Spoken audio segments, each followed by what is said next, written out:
नाथाय रुक्मिणेशाय नमो वेदान्तवेदिने रामाय रामभद्राय रामचन्द्राय वेधसे रघुनाथाय नाथाय सीताया पतये नमः।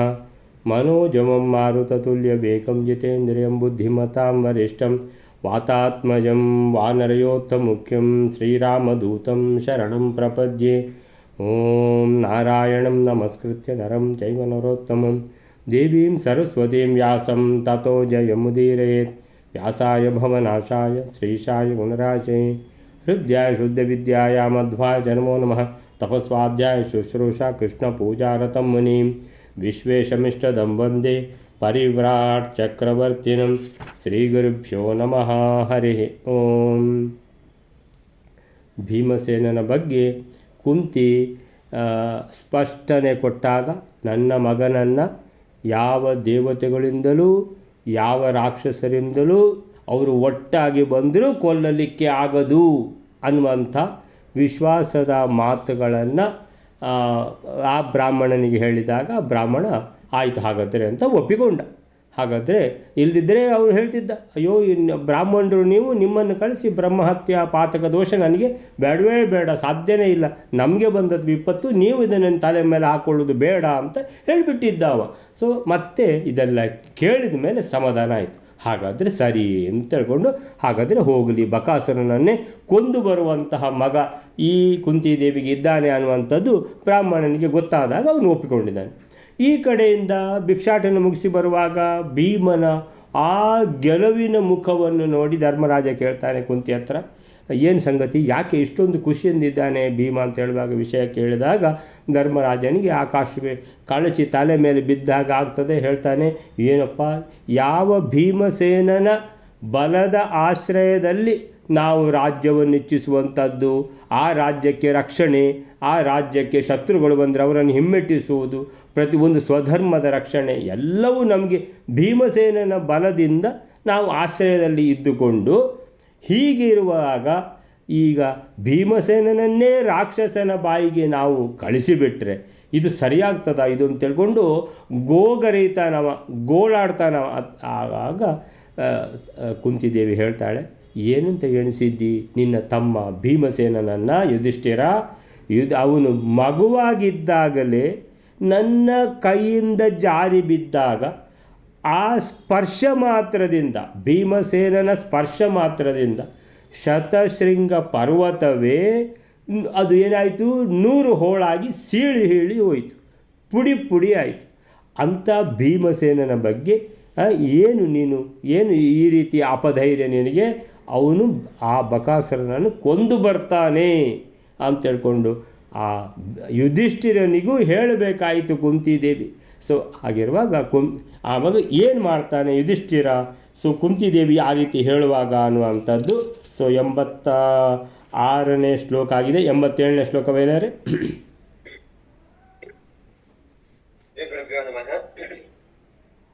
ಈಶ ಸ್ವಯಂ ಭೀಮರುದೇವ ನರಾತ್ಮಕೋ ಭೋ ನಾಮಹಂತು ಮಮಾಪ್ತ ಬಲೋ ಜಗತ್ಸು ಇತ್ಯೇವಮಸ್ತ್ವಿತಿ ಸ ತಾಮವದತ್ ಪರೇದ್ಯುಃ ಭೀಮೋ ಜಗಾಮ ಶಕಟೇನ ಕೃತೋರ್ಭೋಗಃ.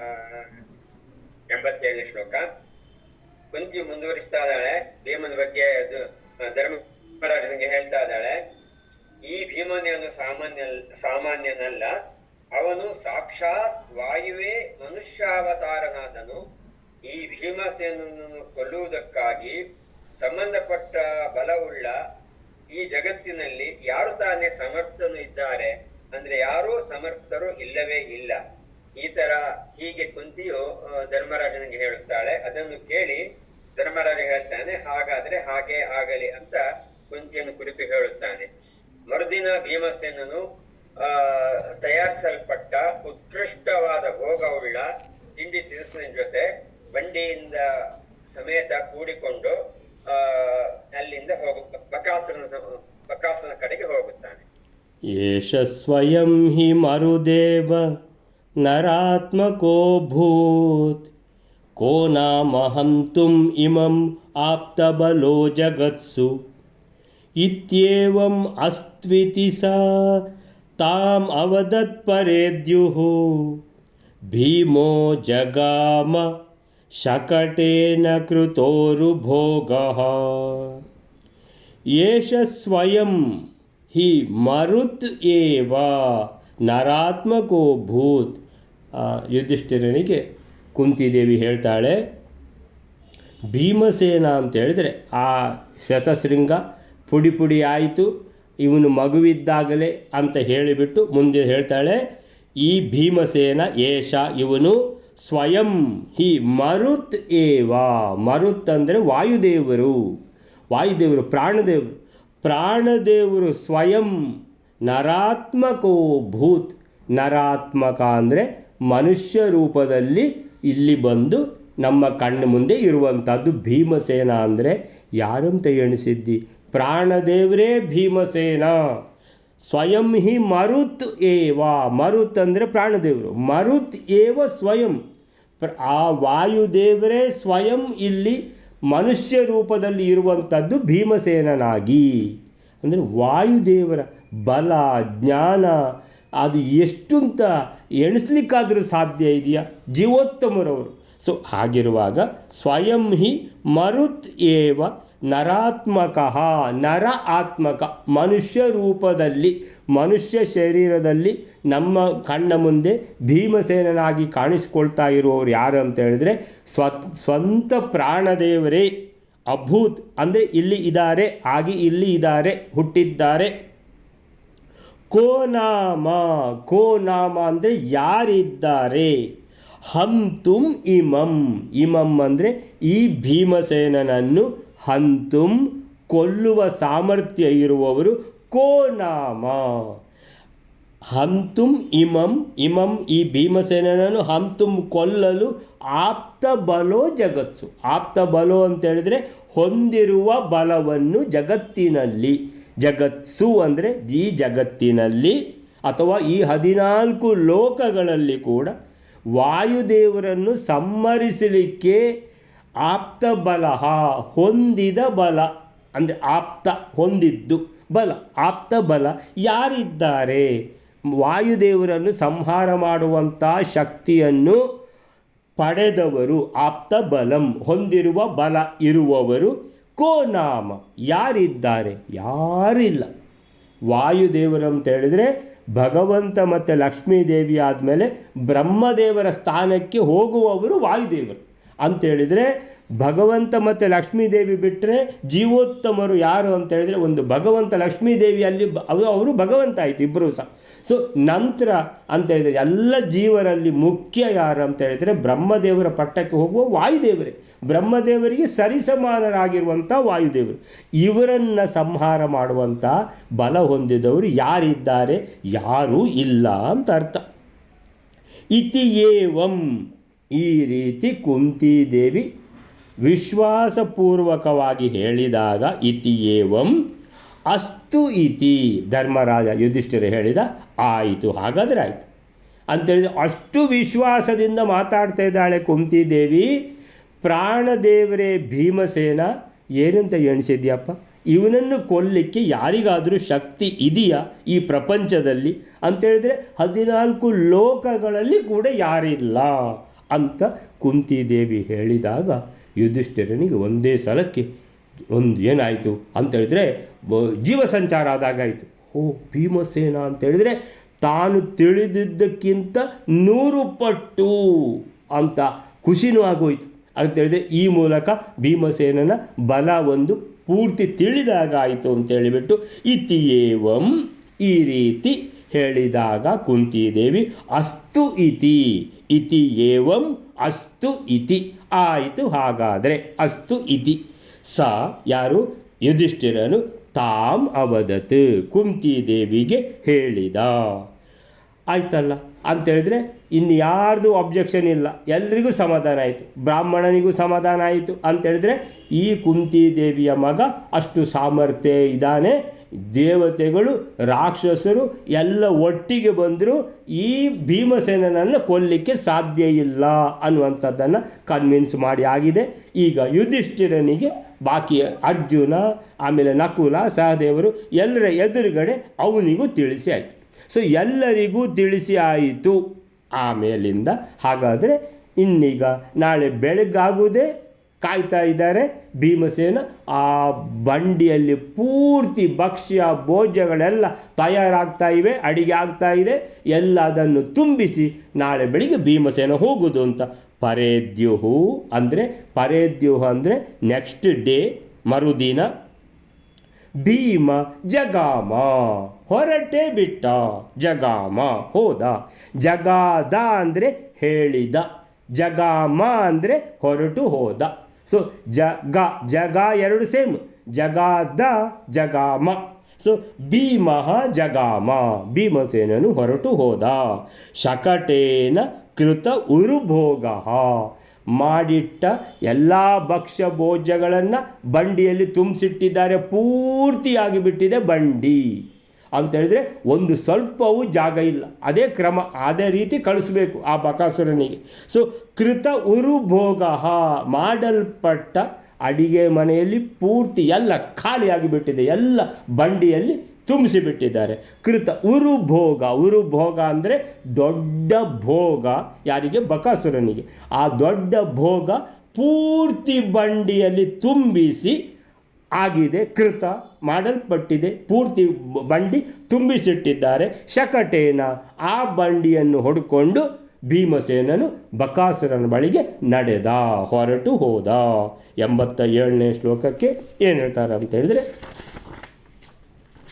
87ನೇ ಶ್ಲೋಕಕ್ಕೆ ಪ್ರಭಂಜನಾಚಾರ್ಯರು ಏಷ ಸ್ವಯಂ, ಅರೆ ಯುಧಿಷ್ಠಿರ, ಏಷ ಇವನು ಸಾಕ್ಷಾತ್ ವಾಯುದೇವರೇ, ಸ್ವಯಂ ಹಿ ಮರುತ್ ಏವ, ಮಾನವ ರೂಪದಲ್ಲಿ ಜನಿಸಿ ಬಂದವನು, ನರಾತ್ಮಕ ಅಭೂತ್.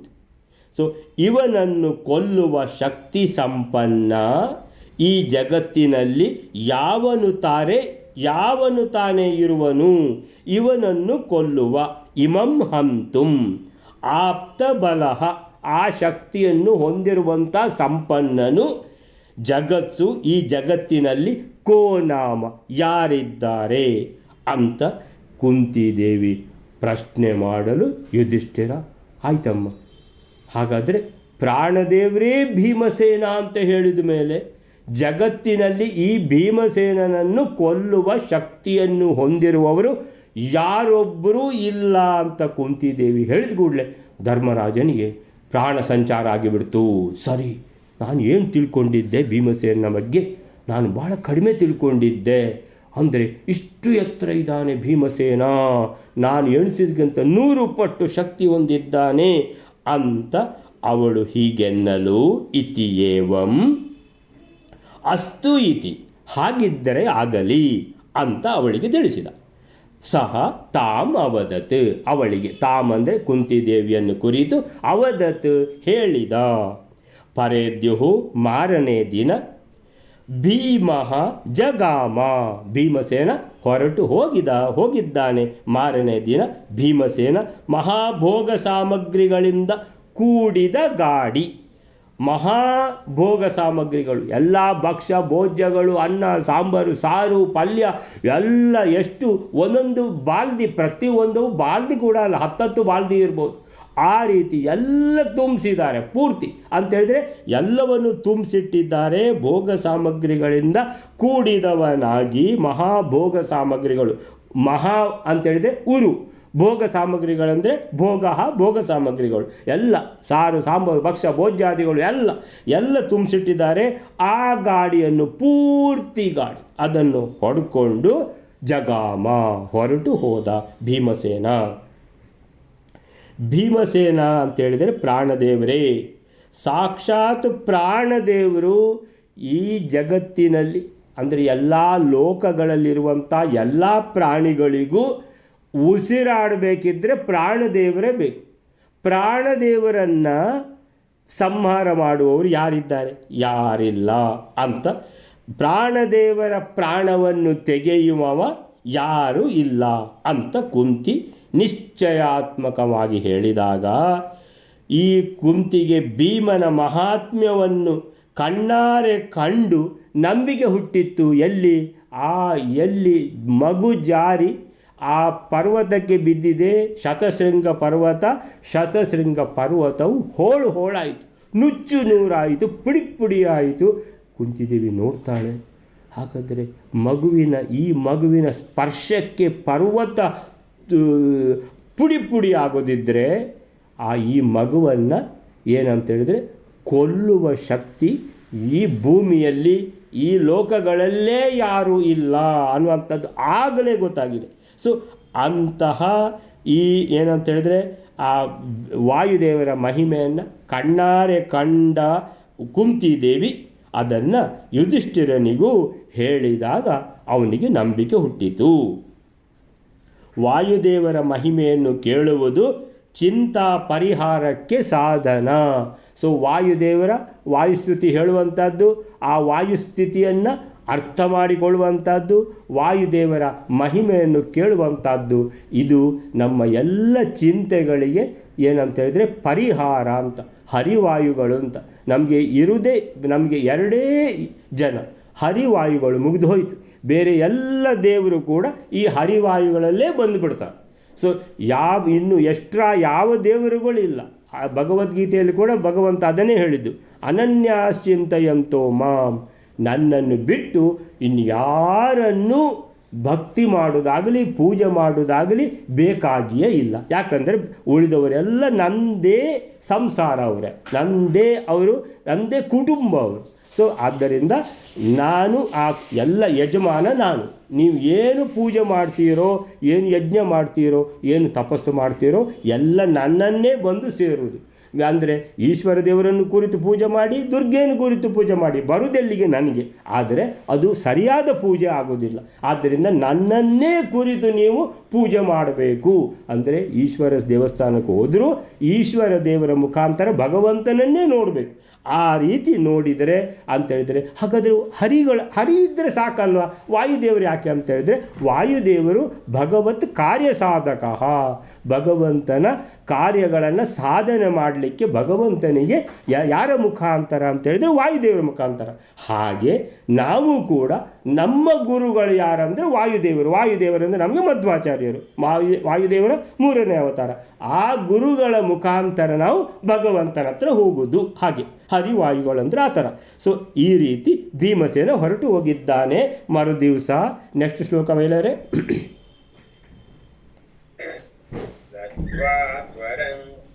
ಕವನಸ್ಯ ಸಕಾಶಮಾಶು ಭೀಮಃ ಸುಪಾಯಸ ಸುಭಕ್ಷ್ಯ ಪಯೋಘಟಾದ್ಯೈಃ ಯುಕ್ತಂ ಚ ಶೈಲ ನಿಪಮುತ್ತಮಮನ್ನ ರಾಶಿಂ ಸ್ಪರ್ಶಾತ್ ಪುರೈವ ನರಭಕ್ಷುತರತ್ವಮೈಚ್ಛತ್. 88ನೇ ಶ್ಲೋಕ. ಭೀಮಸೇನನು ಬಕಾಸುರನ ವನದ ಸಮೀಪಕ್ಕೆ ವೇಗವಾಗಿ ಹೋಗುತ್ತಾನೆ. ಶೀಘ್ರದಲ್ಲಿ ಪಾಯಸವು, ಯೋಗ್ಯ ಭಕ್ಷ್ಯಗಳು, ಹಾಲಿನಿಂದ ಪೂರ್ಣಗಳಾದ ಘಟಗಳು ಮುಂತಾದವುಗಳಿಂದ ಕೂಡಿದ ಪರ್ವತಕ್ಕೆ ಸದೃಶವಾದ ಉತ್ತಮವಾದ ಅನ್ನ ರಾಶಿಯನ್ನು, ನರರನ್ನು ಭಕ್ಷಿಸತಕ್ಕಂಥ ಆ ರಾಕ್ಷಸನ ಸ್ಪರ್ಶ ಅಂದರೆ ಅವನ ಮುಟ್ಟುವಿಕೆಗಿಂತ ಮೊದಲೇ ಅವುಗಳೆಲ್ಲವನ್ನು ಭಕ್ಷಿಸಲಿಕ್ಕೆ ಇಚ್ಛಿಸುತ್ತಾನೆ. ಗತ್ವಾ ತ್ವರನ್ ಬಕವನಸ್ಯ ಸಕಾಶ ಆಶು ಭೀಮಃ ಸಪಾಯಸ ಸುಭಕ್ಷ್ಯ ಪಯೋಘಟಾದ್ಯೈಃ ಯುಕ್ತಂಚ ಶೈಲನಿಭಂ ಉತ್ತಮಂ ಅನ್ನರಾಶಿಂ ಸ್ಪರ್ಶಾತ್ ಪುರೈವ ನರಭಕ್ಷಿತುಃ ಅತ್ತುಮೈಚ್ಛತ್. ಗತ್ವಾ ತ್ವರನ್, ಭೀಮಸೇನನಿಗೂ ಚೂರು ಅವಸರ ಹೋಗಲಿಕ್ಕೆ. ಗತ್ವಾ ಹೋಗಿ ಅಂದರೆ ಎಷ್ಟು ಫಾಸ್ಟ್ ಆಗ್ತದ, ಎತ್ತುಗಳನ್ನು ಓಡಿಸಿಕೊಂಡು ಹೋಗಿಬಿಟ್ಟಿದ್ದಾನೆ ಭೀಮಸೇನ. ಯಾಕಂತ ಹೇಳಿದರೆ ಈಗ ಮೊದಲೇ ತುಳಸಿ ಹಾಕಿಬಿಟ್ಟಿದ್ದಾನೆ ಈ ಅಷ್ಟು ಬಂಡಿಗೆ, ಭಗವಂತ ನಿನಗೆ ಅರ್ಪಣೆ ಅಂತ. ನಂತರ ನನಗೆ ಅರ್ಪಣೆ. ವೃಕೋದರ ಅಂತೇಳಿದರೆ ಹೊಟ್ಟೆಯಲ್ಲುಂಟು ಅಂಗುಷ್ಟ ಗಾತ್ರದಲ್ಲಿರುವಂಥ ವೃಕ. ಆ ವೃಕ ಎಷ್ಟು ಆ ಬಂಡಿ ಪೂರ್ತಿ ತಿಂದರೂ, ಇಡೀ ಅನ್ನ ಅಷ್ಟು ಸಹ ತಿಂದರೂ ಅಷ್ಟನ್ನು ಅರಗಿಸಿಕೊಳ್ಳುವಂಥ ಶಕ್ತಿ ಇರುವಂಥ ಭೀಮಸೇನ. ಸೊ ಅಂತೇಳಿದರೆ ಹಾಗಾದರೆ ಭಗವಂತನಿಗೆ ಇದು ಮಾಡಿ ಆಗಿದೆ, ಏನು ನೈವೇದ್ಯ ಮಾಡಿ ಆಗಿದೆ. ಆ ನೈವೇದ್ಯವನ್ನು ಇನ್ನು ಊಟ ಮಾಡೋದಂದರೆ ಮಾತ್ರ ಬಾಕಿ ಅಂತ ಭೀಮಸೇನ ಇದ್ದಾನೆ. ಗತ್ವಾ ತ್ವರನ್ ಬಕವನಸ್ಯ, ಬಕವನಸ್ಯ ಅಂದರೆ ಬಕ ಇರುವಂತಹ ಆ ವನ. ವನ ಅಂದರೆ ಕಾಡಿನ ಮಧ್ಯೆ ಒಂದು ಜಾಗ, ಎಲ್ಲಿ ಬಕಾಸುರ ಇದ್ದಾನೋ ಅಲ್ಲಿ, ಅದಕ್ಕೆ ಬಕವನ ಅಂತ ಹೆಸರು. ಅಲ್ಲಿ ಹಿಡಿಂಬಕ ವನ ಇದ್ದಾಗೆ, ಎಲ್ಲಿ ಇವರು ಬರುವಾಗ ದಾರಿಯಲ್ಲಿ ಹಿಡಿಂಬಕ ವನ ಸಿಕ್ಕಿತು. ಯಾರ್ದದು? ಅದು ಹಿಡಿಂಬಕನದ್ದು. ಸೊ ಹಿಡಿಂಬಕನಿಗೂ ಅವ ಬಂದು ತಿಂದು ಬಿಡ್ತೇನೆ ಅಂತ ಭೀಮಸೇನನ್ನು ಹಿಡ್ಕೊಂಡ. ಸೊ ಭೀಮಸೇನ ಅವನನ್ನು ಕೊಂದಾಕಿದ. ಸೊ ಗತ್ವಾ ತ್ವರನ್ ಬಕವನಸ್ಯ ಸಕಾಶ, ಬಕ ಎಲ್ಲಿದ್ದಾನೋ ಆ ವನ ಅದರ ಹತ್ತಿರ, ಸಕಾಶ ಅಂದರೆ ಅದರ ಹತ್ತಿರ, ಆಶು ತ್ವರನ್ ಬೇಗ ಬೇಗ ಹೋಗಿ ಮುಟ್ಟಿದ್ದಾನೆ ಬಕವನ. ಅಲ್ಲಿ ಬಕಾಸುರ ಕಾಣಿಸ್ತಾ ಇದ್ದಾನೆ ಅಷ್ಟು ದೂರದಲ್ಲಿ ಅಂತ ಹೇಳುವಾಗ ಭೀಮಃ ನಿಲ್ಲಿಸಿಬಿಟ್ಟ ಅಲ್ಲೇ. ಅಂದರೆ ಅಷ್ಟು ದೂರದಲ್ಲಿ ಬಕಾಸುರ ಕಾಣಿಸ್ತಾ ಇದ್ದಾನೆ, ಅವ ಕಾಯ್ತಾ ಇದ್ದಾನೆ ಎಷ್ಟೊತ್ತಿಗೆ ಬರ್ತಾರೆ ಅಂತೇಳಿ. ಈ ಭೀಮಸೇನ ಬಂಡಿಯನ್ನು ನಿಲ್ಲಿಸಿ ಭೀಮಃ ಸ ಪಾಯಸ ಸುಭಕ್ಷ್ಯ ಪಯ ಅಂದರೆ ಹಾಲು. ಅಂದರೆ ಒಂದು ದೊಡ್ಡ ಒಂದು ಇದರಲ್ಲಿ ಏನಂತ ಹೇಳ್ತಾರೆ, ಅದಕ್ಕೆ ಚರಿಗೆ ಅಂತ ಹೇಳ್ತಾರ, ಅಲ್ಲ ದೊಡ್ಡದು, ಅದಕ್ಕೆ ಏನಂತ ಹೇಳ್ತಾರೆ, ದೊಡ್ಡದೊಂದು ಘಟ, ಮಡಿಕೆ, ಘಟಾದ್ಯೈಹಿ ಅಂದರೆ ಎಲ್ಲ ಮಡಕೆ ಥರ. ಮಡಕೆ ಅಂದರೆ ಮಡಕೆ ಅಲ್ಲ, ಹಂಡೆ. ದೊಡ್ಡ ಮಡಕೆಗೆ ಹಂಡೆ ಅಂತ ಹೆಸರು. ದೊಡ್ಡ ದೊಡ್ಡ ಹಂಡೆಗಳಲ್ಲಿ ಉಂಟು. ಒಂದು ಹಂಡೆ ಪಾಯಸ, ಒಂದು ಹಂಡೆ ಎಂಥದ್ದು ಪಯ ಅಂದರೆ ಹಾಲು. ಸೊ ಪಯೋ ಘಟಾದ್ಯೈಹಿ, ಪಯಃ ಘಟಾದ್ಯೈಹಿ, ಎಲ್ಲ ಒಂದೊಂದು ಹಂಡೆ ಉಂಟು ಎಲ್ಲನೂ ಸಹ. ಸೊ ಆಮೇಲೆ ಮತ್ತು ಫುಲ್ ಅನ್ನ. ಸೊ ಭೀಮಃ ಸ ಪಾಯಸ ಸುಭಕ್ಷ್ಯ, ಎಲ್ಲ ಭಕ್ಷ್ಯಗಳು, ಪಾಯಸ ಹಾಲು ಎಲ್ಲ, ಘಟಾದ್ಯೈಹಿ ಆದ್ಯೈಹಿ ಅಂತೇಳಿದ್ರೆ ಮೊದಲಾದ ಎಲ್ಲ ಉರುಭೋಗ ಅಂತೇಳಿದರೆ ದೊಡ್ಡದಾದ ಭೋಗ ಸಾಮಗ್ರಿಗಳ ಅದಷ್ಟು ರಾಶಿ ಅನ್ನ ಎಲ್ಲ ರಾಶಿ ಬಿದ್ದಿದೆ, ಫುಲ್ ಬಂಡಿ. ಅದನ್ನೆಲ್ಲ ಯುಕ್ತಂ ಅಂದರೆ ಕೂಡಿದ ಬಂಡಿಯಲ್ಲಿ ಇದೆಲ್ಲ ಭೋಜ್ಯ ಸಾಮಗ್ರಿಗಳಿಂದ ಕೂಡಿದ ಆ ಬಂಡಿ ಎಷ್ಟು ದೊಡ್ಡ ರಾಶಿ ಅಂತೇಳಿದರೆ ಶೈಲನಿಭಂ, ಶೈಲ ಅಂದರೆ ಪರ್ವತದಷ್ಟು ದೊಡ್ಡ ರಾಶಿ. ಎಂಥದ್ದಿದು? ಇದು ಬಕಾಸುರನಿಗೆ ಅಂತೇಳಿದರೆ ಅಯ್ಯೋ ದೇವರೇ ಇಷ್ಟೆಲ್ಲ. ಸೊ ಶೈಲನಿಭಂ ಅಂದರೆ ಪರ್ವತ ಸದೃಶ ರಾಶಿ. ಶೈಲನಿಭಂ ಉತ್ತಮ ಅನ್ನರಾಶಿಂ, ಉತ್ತಮಂ ಅನ್ನರಾಶಿಂ, ಇಷ್ಟು ದೊಡ್ಡ ಅನ್ನದ ರಾಶಿ. ಎಲ್ಲ ದೊಡ್ಡ ದೊಡ್ಡ ಹಂಡೆಗಳಲ್ಲಿ ಪಾಯಸ, ಸಾರು, ಸಾಂಬಾರು ಎಲ್ಲ ಹಂಡೆಗಳಲ್ಲಿದೆ. ಆಯ್ತಲ್ಲ? ಸೊ ಎಲ್ಲವನ್ನೂ ಸ್ಪರ್ಶಾತ್ ಪುರೈವ ನರಭಕ್ಷಿತುಹು ಅಂತೇಳಿದರೆ ಇಷ್ಟು ಇಡೀ ಬಂಡಿ ಅನ್ನವನ್ನು ಮಾತ್ರ ಅಲ್ಲ, ಆ ಬಂಡಿಯನ್ನು ಹೊಡಕೊಂಡು ಬಂದ ಮನುಷ್ಯರನ್ನು ತಿನ್ನುವಂಥ ರಾಕ್ಷಸವ. ನರಭಕ್ಷಿತುಹು ಅಂತೇಳಿದರೆ ನರವನ್ನು ಭಕ್ಷಿಸುವಂತಹ ಆ ರಾಕ್ಷಸನಿಂದ, ನರಭಕ್ಷಿತುಹು ಪಂಚಮಿ ವಿಭಕ್ತಿ, ಆ ನರಭಕ್ಷಕ ರಾಕ್ಷಸನಿಂದ ಅವನು ಸ್ಪರ್ಶಾತ್ ಪುರೈವ, ಆ ರಾಕ್ಷಸ ಇದನ್ನು ಮುಟ್ಟುವ ಮೊದಲು, ಅದು ಮುಟ್ಟಿದ ಕೂಡಲೇ ಏನಾಗ್ತದೆ, ನಾಯಿ ಮುಟ್ಟಿದಾಗ ಆಗ್ತದೆ. ನಾಯಿ ಮುಟ್ಟಿದ್ದನ್ನು ಮತ್ತೆ ತಿನ್ನಲಿಕ್ಕಾಗೋದಿಲ್ಲ. ಅದಕ್ಕೆ ಭೀಮಸೇನ ಏನು ಮಾಡ್ತಾನೆ, ಅಷ್ಟು ದೂರದಿಂದಲೇ ಬಂಡಿ ನಿಲ್ಲಿಸಿಬಿಟ್ಟಿದ್ದಾನೆ. ಆ ಬಕಾಸುರನ ಸ್ಪರ್ಶ ಆಗುವ ಮೊದಲೇ ನಾನು ಪೂರ್ತಿ ಮುಗಿಸಿಬಿಡ್ತೇನೆ ಅಂತ, ಸ್ಪರ್ಶಾತ್ ಪುರ ಏವ. ಯಾರು? ನರಭಕ್ಷಿತುಹು, ಆ ನರಭಕ್ಷಕ ಬಕಾಸುರ ರಾಕ್ಷಸನಿಂದ ಸ್ಪರ್ಶಾತ್ ಪುರೈವ, ಅವನು ಮುಟ್ಟುವ ಮೊದಲೇ, ಪುರ ಅಂದರೆ ಮೊದಲು, ಸ್ಪರ್ಶಾತ್ ಅಂದರೆ ಅವನ ಸ್ಪರ್ಶ ಆಗುವ ಮೊದಲೇ. ಯಾಕಂದರೆ ಅವ ಅಲ್ಲಿಂದ ಇಲ್ಲಿವರೆಗೆ ಓಡಿ ಬರಬೇಕಲ್ಲ, ಅಲ್ಲಿಂದ ಇಲ್ಲಿವರೆಗೆ ಓಡಿ ಬರುವ ಮೊದಲು ಭೀಮಸೇನ ತಿಂದಾಗ್ತದೆ ಅದನ್ನು. ಸೊ ಸ್ಪರ್ಶಾತ್ ಪುರ ಏವ ನರಭಕ್ಷಿತುಹು, ಆ ನರಭಕ್ಷಕ ರಾಕ್ಷಸರಿಂದ ಅವನು ಬಂದು ಇದನ್ನು ಸ್ಪರ್ಶ ಮಾಡುವ ಮೊದಲು ಅತ್ತುಂ ಐಚ್ಛತ್, ಅತ್ತುಂ ನರಭಕ್ಷಿತುಹು, ಅಲ್ಲಿ ನರಭಕ್ಷಿತು ರತ್ತುಂ ಅಂತಿದೆ, ನರಭಕ್ಷಿತುಹು ಅತ್ತುಂ, ಅತ್ತುಂ ಅಂದರೆ ತಿನ್ನುವುದು. ಸೊ ಅತ್ತುಂ ಐಚ್ಛತ್, ತಿನ್ನಲು ಇಚ್ಛಿಸಿದ. ಐಚ್ಛತ್ ಅಂದರೆ ಇಚ್ಛಿಸಿದ. ಏನು ಇಚ್ಛಿಸಿದ? ಅತ್ತುಂ, ತಿನ್ನಲಿಕ್ಕೆ. ಯಾವಾಗ ತಿನ್ನಲಿಕ್ಕೆ? ಆ ನರಭಕ್ಷಕ ರಾಕ್ಷಸನ ಸ್ಪರ್ಶ ಈ ಬಂಡಿ ಅನ್ನಕ್ಕೆ ಅವನು ಮುಟ್ಟುವ ಮೊದಲೇ ತಾನು ಮುಗಿಸಿಬಿಡ್ತೇನೆ ಅಂತ ಹೇಳ್ಕೊಂಡು ಏನು ಮಾಡಿದ್ದಾನೆ, ಭೀಮಸೇನ ತಿನ್ನಲಿಕ್ಕೆ ಶುರು ಮಾಡಿ ಆಗಿದೆ ಪಾಠ ಅಂತ ಹೇಳಿದ್ರೆ ಈಗ ಒಂದು ಏನು ನಿಮಿಷಾರ್ಧದಲ್ಲಿ ಮುಗಿಸಿಬಿಡ್ತಾನೆ. ಗತ್ವಾ ತ್ವರನ್ ಅಂದರೆ ತ್ವರೆಯಿಂದ ಬಕವನದ ಬಳಿಗೆ ತೆರಳಿದ ಭೀಮ. ಗತ್ವಾ ತ್ವರನ್ ಬಕವನಸ್ಯ ಸಕಾಶಂ, ಆಶು ಕೂಡಲೇ ಹೋಗಿದ್ದಾನೆ. ಅಲ್ಲಿಂದ ಭೀಮಃ ನಿಲ್ಲಿಸಿದ್ದಾನೆ. ಆ ಬಂಡಿಯನ್ನು ನಿಲ್ಲಿಸಿ ಏನೆಲ್ಲ ಸಪಾಯಸ ಅಥವಾ ಸುಪಾಯಸ, ಒಳ್ಳೆಯ ಪಾಯಸ ಒಂದು ಹಂಡೆ ಉಂಟು, ಹಾಗೆ ಒಳ್ಳೆಯ ಭಕ್ಷ್ಯಗಳು ಎಲ್ಲ ಫುಲ್ ಹಾಲು ತುಂಬಿದ ಹಂಡೆಗಳು ಮೊದಲಾದವುಗಳಿಂದ ಕೂಡಿದ ಪರ್ವತಪ್ರಾಯವಾದ ಶೈಲನಿಭಂ. ಶೈಲ ಅಂದರೆ ಪರ್ವತ ಶಿಖರದಷ್ಟು ದೊಡ್ಡದಿದೆ ಈ ಅನ್ನದ ರಾಶಿ. ಆ ಅನ್ನದ ರಾಶಿಯನ್ನು ಉತ್ತಮಂ ಅನ್ನರಾಶಿಂ, ಅದನ್ನು ಸ್ಪರ್ಶಾತ್ ಪುರ ಏವ, ಪರ್ವತಪ್ರಾಯವಾದ ಉತ್ತಮ ಅನ್ನರಾಶಿಯನ್ನು ನರಭಕ್ಷಕನಾದ ಬಕಾಸುರನು ಮುಟ್ಟುವ ಮುನ್ನವೇ ತಿನ್ನಲು ಬಯಸಿದ.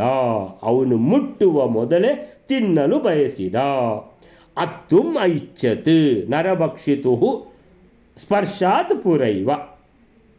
ಭೀಮಸೇನ ಗಾಡಿಯಲ್ಲಿ ನಮಗೆ ಈಗ ಸುಲೋಚನಕ್ಕೆ ಹೇಗೆ ಕಾಣಿಸ್ತಾ ಇದ್ದಾರೋ ದೂರದಲ್ಲಿ, ಹಾಗೆ ಅಲ್ಲಿಗೆ ಭೀಮಸೇನಿಗೂ ಆ ಬಕಾಸುರ ದೂರದಲ್ಲಿ ಬಕವನದಲ್ಲಿ ಕಾಣಿಸ್ತಾ ಇದ್ದಾನೆ. ಇವ ತಿನ್ನಲಿಕ್ಕೆ ಶುರು ಮಾಡಿ ಆಗಿದೆ.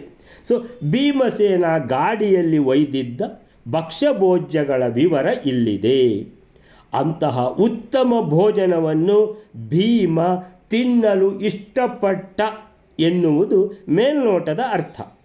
ಅಂತಹ ಉತ್ತಮ ಭಕ್ಷ್ಯಭೋಜ್ಯಗಳನ್ನು ಆ ಬ್ರಾಹ್ಮಣ ತನಗೆ ಕೊಟ್ಟಾಗಲೇ, ಹಾಗಾದರೆ ಈ ಬಂಡಿಯನ್ನು ನೀವು ಹೊಡ್ಕೊಂಡು ಹೋಗಿ ಭೀಮಸೇನ ದೇವರೇ ಅಂತ ಹೇಳ್ಕೊಂಡು ಹೇಳಿದಾಗಲೇ ಭೀಮಸೇನ ಅಲ್ಲಿಗೆ ತುಳಸಿ ಹಾಕಿಬಿಟ್ಟಿದ್ದಾನೆ. ಆ ಬಂಡಿಯನ್ನಕ್ಕೆ ಕೃಷ್ಣಾರ್ಪಣ ಎಂದು ಶ್ರೀಹರಿಗೆ ನೈವೇದ್ಯ ಮಾಡಿದ್ದ, ಸಮರ್ಪಣೆ ಮಾಡಿದ್ದ. ಅದೆಲ್ಲ ಇನ್ನು ನೈವೇದ್ಯ, ದೇವರ ನೈವೇದ್ಯ. ಹೇಗೆ ಇವತ್ತು ಉತ್ಥಾನ ದ್ವಾದಶಿ ಬೆಳಿಗ್ಗೆ ಏಕಾದಶಿ ಉಪವಾಸ ಮಾಡಿ ಇವತ್ತು ಬೆಳಿಗ್ಗೆ ದೇವರ ಪೂಜೆ ಮಾಡಿ ಆಮೇಲೆ ತುಳಸಿ ಪೂಜೆ ಮಾಡಿ ನೈವೇದ್ಯವನ್ನು ಹೇಗೆ ನಾವು ಏನು ಮಾಡ್ತೇವೆ ಸೇವನೆ ಮಾಡ್ತೇವೋ, ಹರಿಗೆ ಸಮರ್ಪಿಸಿದ್ದನ್ನು ಸೇವನೆ ಮಾಡುವಂಥದ್ದು ವೈಷ್ಣವರಿಗೆ ಅತ್ಯಂತ ಪವಿತ್ರವಾದದ್ದು. ಸೊ ಶ್ರೀಹರಿಗೆ ಸಮರ್ಪಿಸಿದ್ದ ಆ ಪೂರ್ತಿ ಬಂಡಿ ಅನ್ನವನ್ನು ಭೀಮಸೇನ ಏನು ಮಾಡಿದ, ತಾನು ಸ್ವೀಕಾರ ಮಾಡಿದ. ಅದೆಲ್ಲ ನೈವೇದ್ಯ ಶೇಷ, ಶ್ರೀಹರಿಗೆ ಸಮರ್ಪಣೆ ಮಾಡಿದ್ದು. ಅಂದರೆ ಎಷ್ಟು ಸುಲಭ ಅಂತ ಹೇಳಿದ್ರೆ ನೈವೇದ್ಯ ಮಾಡಲಿಕ್ಕೆ ವೈಷ್ಣವರಲ್ಲಿ ಶ್ರೀಮನ್ನಾರಾಯಣ ಅಂಥೇಳಿ ಒಂದು ತುಳಸಿ ಹಾಕಿದರೆ ಸಹ ಅದು ಆಗೋಯ್ತು. ಏನಂತ ಹೇಳಿದ್ರೆ ಏನು, ಅದು ನೈವೇದ್ಯ ಭಗವಂತನಿಗೆ ಸಮರ್ಪಣೆ ಆಗೋಯ್ತು, ಅಷ್ಟು ಸುಲಭ. ಸೊ ಹೀಗೆ ಆ ನೈವೇದ್ಯ ಶೇಷವನ್ನು ಅದನ್ನು ಬಕಾಸುರನಂತಹ ರಾಕ್ಷಸ ಮುಟ್ಟಿ ಅಪವಿತ್ರಗೊಳಿಸುವುದು ಅದು ಸರಿಯಲ್ಲ. ಆ ಅಪವಿತ್ರವಾಗುವ ಮೊದಲೇ ತಾನು ಅದನ್ನು ಸೇವನೆ ಮಾಡ್ತೇನೆ ಕೃಷ್ಣಾರ್ಪಣ ಅಂತ ಹೇಳಿದ್ದು, ಆ ಕೃಷ್ಣನಿಗೆ ಭಗವಂತನಿಗೆ ಸಮರ್ಪಣೆ ಮಾಡಿದ ಆ ಅನ್ನದ ರಾಶಿಯನ್ನು ಬಕಾಸುರ ಅವ ನಾಯಿ ಇದ್ದಾಗೆ ಅವ ಮುಟ್ಟಬಾರದು, ಅವ ಮುಟ್ಟುವ ಮೊದಲೇ ತಾನು ಸೇವನೆ ಮಾಡ್ತೇನೆ ಅಂತ ಹೇಳ್ಕೊಂಡು ಏನು ಮಾಡಿದ್ದಾನೆ ಭೀಮಸೇನ, ಅದನ್ನು ಸೇವನೆ ಮಾಡಲಿಕ್ಕೆ ಶುರು ಮಾಡಿ ಆಗಿದೆ, ಅರ್ಧ ಖಾಲಿ ಆಯಿತು ಈಗ. ಆದ್ದರಿಂದ ಅದನ್ನು ತಾನು ಪ್ರಸಾದ ರೂಪವಾಗಿ ತಿನ್ನುವುದು ಸೂಕ್ತ ಎಂದು ಭೀಮಸೇನ ಭಾವಿಸಿ ತಿನ್ನಲು ಇಚ್ಛಿಸಿದ. ಅಂದರೆ ಯಾವ ಒಂದು ಕ್ಷಣದಲ್ಲಿ ಕೂಡ ಭೀಮಸೇನ ತನ್ನ ಭಾಗವತ ಧರ್ಮವನ್ನು ಅವನು ಬಿಡುವವನಲ್ಲ. ಎಂದರೆ ಭೀಮಸೇನನಿಗೆ ಇದ್ದದ್ದು ಆಹಾರದ ಬಯಕೆ ಅಂತ ತಿಳ್ಕೊಳ್ಬಾರ್ದು, ಅದು ಹರಿಯ ಪ್ರಸಾದ, ಅದನ್ನು ಸದ್ವಿನಿಯೋಗ ಆಗಬೇಕು. ರಾಕ್ಷಸ ಅದನ್ನು ಮುಟ್ಲಬಾರ್ದು, ತಿನ್ನುವುದಂತೂ ಬಿಡಿ, ಪ್ರಶ್ನೆಯೇ ಇಲ್ಲ, ಅದು ಉಳಿದ್ರಲ್ವ ತಿನ್ನುವುದು. ಸೊ ಹಾಗೆ ವಾಯುದೇವರ ಚಿಂತನೆ ಇಂಥದ್ದು, ಹರಿಗೆ ಸಮರ್ಪಣೆ ಆದದ್ದನ್ನು ಸಜ್ಜನರು ಮಾತ್ರ ತಿನ್ನಬೇಕು. ಅದಕ್ಕೆಂದೇ ಭೀಮಸೇನನನ್ನು ಶುದ್ಧ ಭಾಗವತ ಧರ್ಮರಥ ಅಂತ ಬಣ್ಣಿಸಿರುವಂಥದ್ದು. ಈ ಮೂಲಕ ಅಯೋಗ್ಯರು ಸ್ಪರ್ಶಿಸಿದ ಅನ್ನಾದಿಗಳನ್ನು ತಿನ್ನುವುದು ಧರ್ಮವಲ್ಲ ಎಂಬ ತತ್ವವು ಕೂಡ ಸೂಚಿತ ಅಂತ ತಿಳಿಯಬೇಕು. ಆದ್ದರಿಂದ ಯಾವಾಗಲೂ ನಾವು ಯಾವುದೇ ಆಹಾರವನ್ನು ಸೇವನೆ ಮಾಡುವಾಗ ಸ್ವಲ್ಪ ಇದರ ಬಗ್ಗೆ ಕೂಡ ಗಮನ ಹರಿಸಬೇಕು ಅನ್ನುವಂಥದ್ದು ಒಂದು ತತ್ವ ಕೂಡ ಸೂಚಿತವಾಗಿದೆ ಅಂತ ತಿಳ್ಕೊಳ್ಬೋದು ನಾವು. ಸೊ ಅಲ್ಲಿಗೆ ಈಗ ಇನ್ನೊಂದು ಶ್ಲೋಕ ಮಾಡಿದರೆ ಮತ್ತೆ ಮಾಡ್ಬೋದು ಕಾಣಿಸ್ತದೆ. ಮಾಡಿದರೆ ಲೇಟ್ ಆಗ್ತದಾ? 40 ಇನ್ನೊಂದು ಶ್ಲೋಕ ಮಾಡಿಬಿಡುವ ವೈಲರೆ. ಏನೈವ ಚಾನ್ನ ಸವಿತೌ ಪರಿಭುಜ್ಯಮಾನ ಉತ್ಪಾಟ್ಯ ವೃಕ್ಷಮಮುಮಾದ್ರವದಾಕ್ಷುರಕ್ಷಃ ವಾಮೇನ ಮಾರುತಿರಪೋಷ್ಯ ತದಾ ಪ್ರಹಾರಾನ್ ಹಸ್ತೇನ ಭೋಜ್ಯಮಖಿಲಂ ಸಹ ಭಕ್ಷ್ಯಮಾದತ. 89ನೇ ಶ್ಲೋಕ. ಆ ಭೀಮಸೇನನಿಂದಲೇ ಅನ್ನದ ಸಮೂಹವು ಭಕ್ಷ್ಯ, ಪರಮಾನ್ನ, ಹಾಲು, ಘೃತ ಮೊದಲಾದವುಗಳ ರಾಶಿಯು ಕೂಡ ಅಥವಾ ಅನ್ನದ ಸಮುದಾಯವುಳ್ಳ ಭಕ್ಷ್ಯ, ಭೋಜ್ಯ ಮೊದಲಾದವು ತಿನ್ನಲ್ಪಡುತ್ತಿರಲು ರಾಕ್ಷಸನಾದ ಬಕನು ವೃಕ್ಷವನ್ನು ಕಿತ್ತುಕೊಂಡು ಈ ಭೀಮನ ಕಡೆಗೆ ಶೀಘ್ರವಾಗಿ ಓಡಿ ಹೋಗುತ್ತಾನೆ. ಆಗ ಭೀಮಸೇನನು ಅವನು ಕೊಡಬಹುದಾದ ಪೆಟ್ಟುಗಳನ್ನು ಎಡಕೈಯಿಂದ ತಡೆದು ಭಕ್ಷ್ಯಗಳಿಂದ ಕೂಡಿದ ಎಲ್ಲಾ ಭೋಜ್ಯವನ್ನು ತಾನೇ ಉಂಡನು. ತೇನೈವ ಚಾನ್ನ ಸಮಿತೌ ಪರಿಭುಜ್ಯಮಾನ ಉತ್ಪಾಟ್ಯ ವೃಕ್ಷಂ ಅಮುಂ ಆದ್ರವತ್ ಆಶುರಕ್ಷಃ ವಾಮೇನ ಮಾರುತಿಃ ಅಪೋಹ್ಯ ತದಾ ಪ್ರಹಾರಾನ್ ಹಸ್ತೇನ ಭೋಜ್ಯಂ ಅಖಿಲಂ ಸಹ ಭಕ್ಷ್ಯಮಾದತೆ. ತೇನೈವ ಆ ಭೀಮಸೇನನಿಂದಲೇ ಚ ಅನ್ನ ಸಮಿತೌ ಅದು ಪರ್ವತ ಶಿಖರದಷ್ಟು ದೊಡ್ಡ ಅನ್ನದ ರಾಶಿಯನ್ನು ಪರಿಭುಜ್ಯಮಾನ ಮುಗಿಸಿಯೇ ಬಿಟ್ಟ. ಅಂದರೆ ಹೆಚ್ಚಿನ ಪಾಲು ಮುಗಿಸಿ ಆಗಿದೆ, ಇನ್ನು ಸ್ವಲ್ಪ ಉಳಿದಿದೆ ಅಂತ ಹೇಳಿದ್ರೆ ಇನ್ನೇನು ಭಕ್ಷ್ಯಗಳು ಅದೆಲ್ಲ ಇದು ಪಾಯಸ ತಿನ್ನಬೇಕು ಅಂತ ಇಟ್ಕೊಳ್ಳಿ. ಸೊ ತೇನೈವ ಚ ಅನ್ನ ಸಮಿತೌ, ಅನ್ನ ಸಮಿತಿ ಅಂದ್ರೇನು? ಅನ್ನದ ರಾಶಿ. ಆ ಅನ್ನದ ರಾಶಿಯು ಮುಗಿಯುತ್ತಾ ಬರಲು ಪರಿಭುಜ್ಯಮಾನ, ಭುಜ್ಯ ಭೋಜನ ಅಂದ್ರೇನು? ಭೋಜನ ತಿನ್ನುವಂಥದ್ದು. ಪರಿಭುಜ್ಯಮಾನ ಅಂದರೆ ತಿನ್ನಲ್ಪಡುತ್ತಿರಲು, ತಿಂದು ಮುಗಿಸಲ್ಪಡುತ್ತಿರಲು ಆಗ ಬಕಾಸುರ ಓಡಿ ಬಂದ. ಉತ್ಪಾಟ್ಯ ವೃಕ್ಷಂ ಬರ್ತಾನೆ, ಒಂದು ದೊಡ್ಡ ಮರವನ್ನು ಎತ್ತಿಕೊಂಡು ಬಂದ. ಉತ್ಪಾಟ್ಯ ಅಂದರೆ ಮರವನ್ನು ಕಿತ್ತು ಅಂತ. ಉತ್ಪಾಟ್ಯ ವೃಕ್ಷಂ ಒಂದು ದೊಡ್ಡ ಮರವನ್ನು ಕಿತ್ತು ಭೀಮಸೇನನ ತಲೆಗೆ ಹಾಕಿ ಮುಗಿಸಿಬಿಡ್ತೇನೆ ಈಗ ಒಂದು ಕ್ಷಣದಲ್ಲಿ ಅಂತ ವೃಕ್ಷಂ ಉತ್ಪಾಟ್ಯ ಅಮುಂ ಆ ಭೀಮಸೇನನನ್ನು ಆದ್ರವತ್ ಆಶು ರಕ್ಷಃ ಅಂದರೆ ಆ ಬಕಾಸುರ ರಾಕ್ಷಸ ಆಶು ಕೂಡಲೇ ಆದ್ರವತ್ ವೃಕ್ಷವನ್ನು ಕೈಯಲ್ಲಿ ಹಿಡ್ಕೊಂಡು ದೊಡ್ಡ ವೃಕ್ಷವನ್ನು ಭೀಮನ ತಲೆ ಮೇಲೆ ಹಾಕಲಿಕ್ಕೆ ಆದ್ರವತ್ ಓಡಿ ಬಂದು ತಲೆಗೆ ಹಾಕಿದ. ಭೀಮಸೇನ ಏನು ಮಾಡಿದ? ಅಯ್ಯೋ, ಊಟ ಮಾಡುವಾಗ ಉಪದ್ರ ಕೊಡ್ತಾನೆ, ಇದು ಇವನು ಅಂತೇಳಿ ವಾಮೇನ ಎಡಕೈಯಿಂದ ಮಾರುತಿ ಅಪೋಹ್ಯ ಆ ವೃಕ್ಷವನ್ನು ಏನು ಮಾಡಿದ? ತಡೆ ಹಿಡ್ದ. ಎಲ್ಲಿಗೆ ಹಾಕ್ತೀನಿ? ನನ್ನ ತಲೆ ಮೇಲೆ ಫಸ್ಟಿಗೆ ಅಂತೇಳಿದ್ರೆ ಅದನ್ನು ತಡೆದ. ಯಾವಿಂದ?